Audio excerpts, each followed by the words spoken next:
Hello, this is Kevin Bishop, and this is a presentation for my final project for graph analytics at Johns Hopkins University. This presentation is on congressional clicks, a network analysis of the House of Representatives.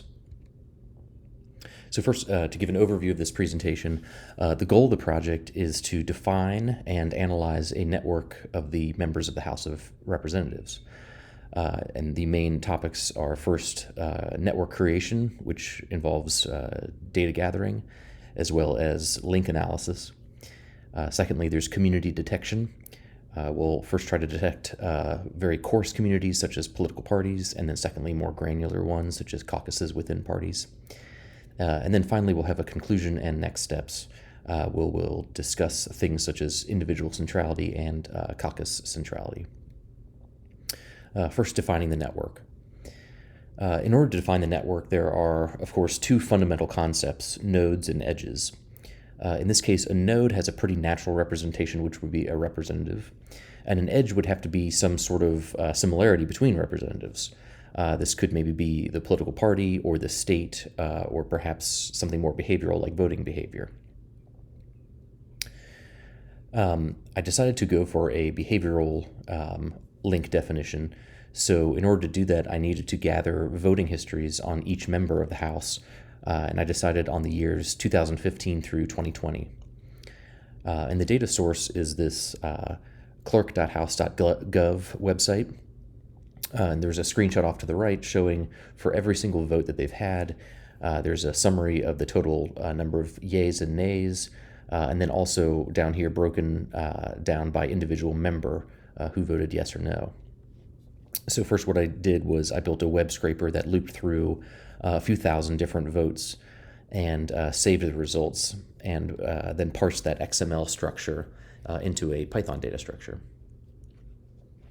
So once I had downloaded it and parsed it out, we had a raw voting history as seen on the right. There's a unique identifier, the name ID, the name of the representative, their party, the state, the vote, which could basically be yes, no, or present, the year, and then the roll call, which is the actual vote itself. So in order to convert this raw voting history into similarity metrics between members, I converted the votes in this following manner, where a yes vote was 1, present was 0, and a no vote was -1. And then I computed the Pearson correlation coefficient between all the different pairs of members. So for instance, after doing that, here is the year for 2015. We have an n by n matrix comparing the similarities of each representative to each of the others. And as you can see on this diagonal, it's all ones, which makes sense because a representative is, of course, perfectly correlated with themselves. So at this point, the network is technically already defined, since we could treat this as just a weighted adjacency matrix. However, I wanted to do some link analysis to see what the impacts of different methods of converting a raw similarity score into a link. So the most straightforward approach would be to threshold it. So you would pick some value and say anything above that value would constitute a link, and anything below that value would not constitute a link. So one of the things I did was looked at the distribution of similarity scores, and you can see off to the right, it's clearly a very bimodal distribution with lots of very positive correlations in the 75 to 90 range, and then lots of negative correlations, -25 to -75, roughly speaking. So one thing we could do is just choose a simple boundary of 0, and that would pretty much split that bimodal distribution in two. And when we do that, we have this graph off to the right. And then if we were to color the nodes by political party, where red is Republican and blue is Democrat, we can see that it defines it very neatly into these two natural communities of Republican and Democrat. So that's a good sign. It means that the data is reflecting something that we would have expected. However, this isn't all that insightful. At best, we might be able to find some centrist members of Congress, perhaps some of these nodes that are more towards the middle, but it kind of limits our analysis. So instead, one other idea is to increase the threshold so that it's more towards the center of that positive end of the bimodal distribution. So in this case, I decided on a threshold of 0.88, which was about the middle. And we get a much more interesting graph structure here. In particular, we see the following. First, there's this outer ring of nodes that have no neighbors at all, or very few. And then we have these two large connected components that represent the Democrat and Republican parties. And then also there's a more interesting community structure, it looks like, but within the two main connected components, whereas before it was pretty much just all the Democrats are connected together, all the Republicans are connected together, not particularly interesting. So that's definitely a major improvement. However, it still has a few shortcomings. First of all, that outer ring of voters that we see might be pretty important. They might represent voters who are more independent thinking. Maybe they just don't vote as a bloc. Maybe they're more centrist members or swing members, which could be very important in terms of determining legislative outcomes. And secondly, the cutoff is pretty arbitrary, and it's also the network shape is very sensitive to that cutoff. The distribution of similarity scores changes quite a lot year to year. Down here, we see a chart of the average positive correlation broken out by party. You can see the Democrats are in general more correlated with themselves than the Republicans, but there's still a decent amount of variance year to year. So picking one threshold might yield unexpected results. Then here off to the right, we have just the year 2019. You can see that the middle of the Republican distribution is very much on the tail of the Democrat. And then meanwhile, the peak of the Democratic distribution is almost entirely to the right of the Republican one. So we can't really just pick a single threshold. So one other alternative approach instead is to take each representative and link them to their top N most similar other representatives. So whether you're 99% correlated or only 55% correlated, you pick the N most similar ones. And so the advantages of this is, first, there's no more outer ring, because by definition, every representative will have someone who ranks in their top N. Secondly, if you look off to the right, there's more of an intuitive visual structure to the graph. This is at least is perhaps a subjective criteria, but for me, this is more what I was expecting, some sort of interesting structure like this. Third, it's less sensitive to an arbitrary threshold. Choosing N of 4 or 5 is not going to have a dramatic structural change because it doesn't vary so much year to year. One of the disadvantages is that it tends to understate tight voting blocks. So if there's a group that votes 95% the same as each other, that won't necessarily be captured here because we're still limited to only N links per node, at least N outgoing links. But ultimately, the only way to really determine which link definition is better, it depends on the use case. So without further ado, I've chosen a use case of community clustering to evaluate which link definition works better. So in this section, I labeled each representative as being part of one of three major caucuses from each of the parties, as indicated below. So specifically ranging from, quote, far left to, quote, far right, so to speak. We have the Progressive Caucus, we have the New Democrat, and then the Blue Dogs, which are more moderate, and then the mainstream Republicans, which are more moderate. And then we have the more moderate Republicans and then right-wing Republicans. And so the plan is basically to run a spectral clustering algorithm to detect three clusters for each party, and then we'll assign each cluster to one of these known caucuses based on the difference between the unconditional probability of a member being in that caucus versus the conditional probability of being in that caucus given the cluster. So for example, with the Freedom Caucus, you can see it's a small one over here in the bottom right. That probability is very low. However, if we run a clustering algorithm and then the probability jumps up, then the gap between the conditional probability and the unconditional probability should be quite high. And so we'll choose the argmax, whichever one is highest, and then we'll assign that cluster to that known caucus.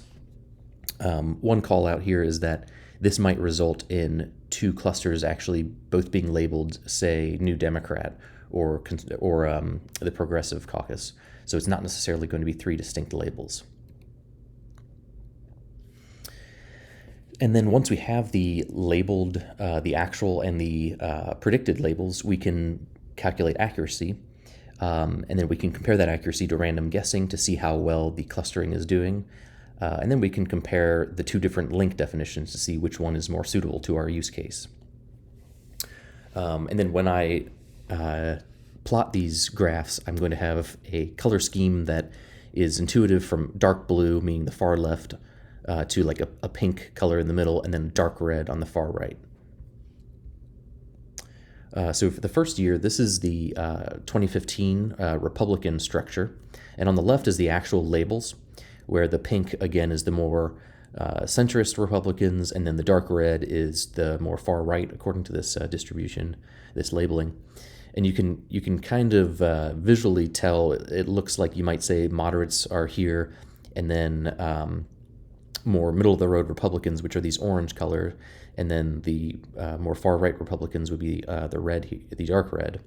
And then any Republicans who aren't labeled part of a known caucus, they're simply regular red color. After running the spectral clustering analysis with three clusters, we get the following community structure. First, we have this, which is labeled pink, which is definitely believable, at least visually. And then we've got the dark red, again, visually very believable. And then this orange, which is the middle Republicans. So at least on this one, it seems to be doing pretty well. Similar thing here with 2016 Republicans. Again, we've got a kind of pink clustering here, orange and brown or dark red, and we see a similar here. So I'll kind of slowly move through 2017, 2018. Just in the interest of time, going to move through this rather quickly. But we can see overall it seems like the spectral clustering is working pretty well. And then here's 2015 Democrats. This is less solid. We have the pink, which is representing the blue dogs, the more moderates, and that's definitely captured up here. But then in this case, the progressives, they are making up two of the other clusters. Here's another one that actually has all three. We can see the pink and maybe a dark blue in this section, and the more moderates in here. And that's what we see in the spectral clustering. So again, if we continue down through the various years, 2018, 2019, 2020, this is a pretty good clear visualization here with, again, the pink, the dark blue, and then the moderates in this interesting shape. So the slides that I showed before, those were using the rank-based method for link definition, and then the following slides will show the threshold-based definition so that we can compare the two. So here we're seeing it's less obvious. You can still see a lot of pink down here, which makes sense, but it seems like the far-right Freedom Caucus has been kind of eliminated by the spectral clustering. This one, again, you can see some of the Freedom Caucus, the dark red, but it's not quite as obvious. So we'll continue on, 2018, 2019, 2020, and then to the Democrats. Again, here it's a little difficult to tell with this weight-based method.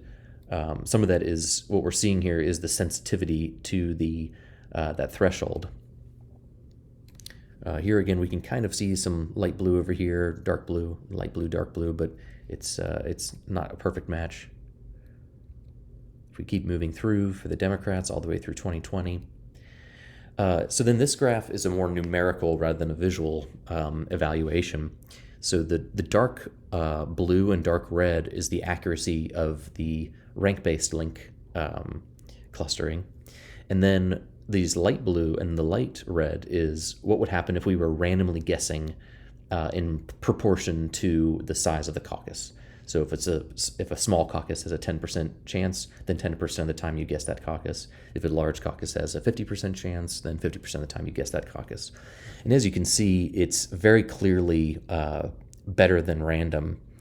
And I don't have confidence intervals drawn on here, but it's it is either outside that confidence interval or nearly so. Switching over to the threshold-based, we can see that the random assignment is not significantly different from the clustering analysis. So it appears, at least for this use case, the threshold-based link definition is a less useful way of defining the graph. So yeah, in conclusion, like I said, the rank-based link definition is a clear winner in this case. So finally, just want to have some final thoughts and next steps. So in this presentation, I discussed how to define a network from raw data, how to explore the impact of varying definitions of links, and then how to evaluate those definitions using some ground truth labels. Next steps could be to measure how important individual representatives are using centrality metrics, for instance, betweenness centrality. That might capture members who have connections among different caucuses and could perhaps unite votes together. Off to the right, we have a visualization here where the color is dependent on the betweenness centrality, in this case for the 2020 Democrats. So you can see here you might have someone who's very important connecting this group with this group and so on. Similarly, beyond individuals, we could do this for like an average betweenness centrality for an entire caucus to see how the roles of various caucuses have changed through time. So in this case, this pink is the progressive caucus betweenness centrality on average from 2015 to 2020, and you can see it declines. Meanwhile, the New Democrats and the Blue Dogs kind of increased, and then the Republicans are a bit more stable with, as expected, the study committee, which is the centrist Republicans, are kind of playing this in-between role between the Freedom Caucus and the Main Street. So this type of analysis would require more insight in order to get correct interpretations of the data, but that would be sensible next steps. That's all for the presentation. Thank you.